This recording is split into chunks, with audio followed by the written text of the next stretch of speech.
I was pleased with our guys, how they came out prepared for this game. There's still always going to be the nerves on opening night, regardless of how many times you've had dress rehearsals. Once it's for real, it's for real.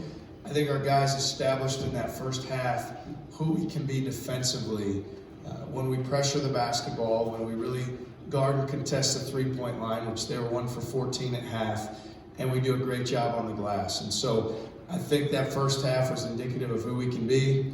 Wasn't thrilled with our effort there in the second half defensively. Couple spectacular performances, particularly in Mbake with his energy. Thought that was tremendous, and just overall a good team win. We'll start off. What do you think of Amori and Elijah just creating offense? I think those guys did a great job. I mean, the thing late, what's so important, it's tough to play with a lead. We were up 80 to 61, and you get to a point in the game where it's a little challenging because you know you're down the stretch. You've got a little bit of a cushion. I was really pleased with both of them, and two plays stand out. Amari has a drive where he found Elijah in the right corner and he banged a three, and I was like a little kid cheering before it went in because it was such a great play. And then Elijah had a play late where Antonio hit the three from the opposite corner, and those are things we work on every day, driving the basketball to the paint and throwing that drift pass. So I think with Elijah and Amari, we've got two guys that can command the game, either can play the point position. Again, tonight I think it was 12 assists, 4 turnovers. They've consistently done that job together, and we're going to need them to keep doing that job night in and night out. TJ, overall, what did you like from your starting five that you saw tonight, and what do you want to get fixed before Saturday's game against Kansas State? Well, I thought our effort defensively was particularly good, especially after the first stretch there, they made a three, and I think we kind of locked in. That last 7 minutes or so of the half was tremendous, and so I think we've got to keep building on it. We've got to have energy when the defense is away from us in the second half. I think right now our team's probably ahead defensively as opposed to offensively. But that's a byproduct of how much time we've put into building that identity. We'll continue to work on things offensively day in and day out to improve there as well. Coming off this game, and then you got 3 Power Fives in a row. Just how much do you think take away from this game going into the stretch? I think all of it for our group is that we continue to improve on a daily basis, and we don't spend a lot of time in our program. Although we have a lot of respect for our opponents, we invest our time in us getting better. There's not a ton of time preparing for our opponents as much as us continuing to improve. And so we know we've got a stretch here, some really good teams. Kansas State is the only one that really matters right now because they're the one coming up on Saturday. They've been a team that's had great runs into the NCAA tournament. They've been at the top of the Big 12 Conference, which I was in for 9 years. I think is one of the best, if not best, leagues in the country. Bruce Weber's a Milwaukee guy, as I am, who I've really respected for a number of years. So, we've got to get ready, get back to the practice floor. We've got to be competitive and fight. It's going to be a really tough game come Saturday. How do you feel just to pick up your first win at UNLV? It feels great. I mean, this job, I'm humbled every day to be fortunate to have a position like this. I work like it's the greatest job on earth, and I believe that it is. But it's thrilling. I mean, I've followed this program for a number of years and just couldn't be more excited.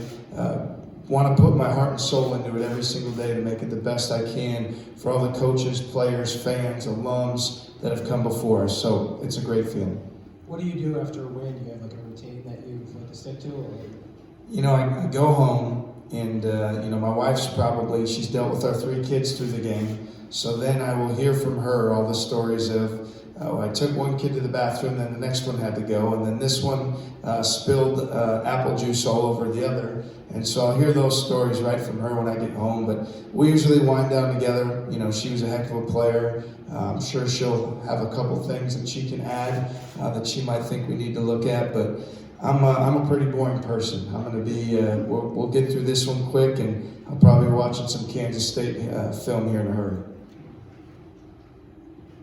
Coach, what did Jonah and Mbake provide for you guys offensively? Obviously, we saw kind of explode tonight. Well, I think with Jonah, what we've come in a very short period of time to already expect is that if he gets a look, you feel like he's going to make every single shot that he takes. And I think, tonight with him knocking down 5 of them, I mean, he had 6 in our scrimmage, 7 in our exhibition. I mean, he's an elite shooter and he plays with a lot of energy. We talked to our guys about Jonah is always in rhythm because he practices so hard and plays so hard that the game and practice and his shooting workouts are always the same, so he stays in that rhythm. With Mbake, I'm really proud of the time he's invested in shooting the basketball. Our assistant coach, Coach Buckley, does a tremendous job with guys working on their shot. I think you really saw that pay off in his confidence tonight at the foul line. That was great to see because he's put in the work. And then how can you say anything other than the effort and energy? A guy gets 17 rebounds, 6 offensive, just a warrior. Coach, you guys had 42 points in the paint tonight, and you went to the free throw line and attempted 28 shots, made 23 of them. Is that going to be a hallmark of this team going forward, getting inside the paint, drawing fouls? Are we going to be expecting to see this as the season rolls on? I think so. I mean, we're fortunate to have some guards that create some matchup problems. We already talked about Elijah Long and Hardy's ability to get in there. Bryce Hamilton has that ability as well, and then with Donnie Tillman, he provides a matchup challenge for opponents. So I think it's something that we've got to be stubborn, driving the ball to the paint, living at that foul line. It's been, kind of a staple in a short period of time of what we do, and it's got to be something we continue to do for our team to be at our best. Hey, Coach, what did you think about the support today, the crowd size? What was your sense of the arena atmosphere tonight? Yeah, it was exciting. I mean, I think we've got to earn the trust and respect, and we're going to roll up our sleeves every day on the practice floor. We know what this place can be like. We're certainly not there yet. We appreciate all the fans that came out. They have a lot of choices to make, so everybody that came out to support us tonight, we have a tremendous amount of gratitude. For everybody who didn't, I can tell you that these guys are going to continue to work. They're going to get better as the season moves on. They're going to be a team and guys that you fall in love with. And so I would encourage you to get on the bandwagon sooner rather than later. Coach, you mentioned your perimeter defense. I think you held them 1 for 14 in the first half in threes. What do you think you guys are best at defensively, and what would you like them to improve upon as the season goes on? Yeah, I think one thing we've really been good at has been our pick and roll coverage defense. And I think that's because we've got guards that can pressure the ball, and then the length of guys like Mbake, and even when it's Dembele or if Tillman or Blair there, we've got guys that can impact the ball. So our pick and roll defense has been pretty good. I think it kind of put them on their heels early. We were good there. I think overall it's maintaining that focus. We got driven too much in the second half. I think they were 75% from the field. Now again, part of that's time and score, but I think they scored 5 or 6 in a row to start the half. And when you build a lead, the last thing you want to do is trade baskets after the half. So that's something we've really got to have a lot more focus and pay a lot more attention to as we move forward. Anything else for Coach?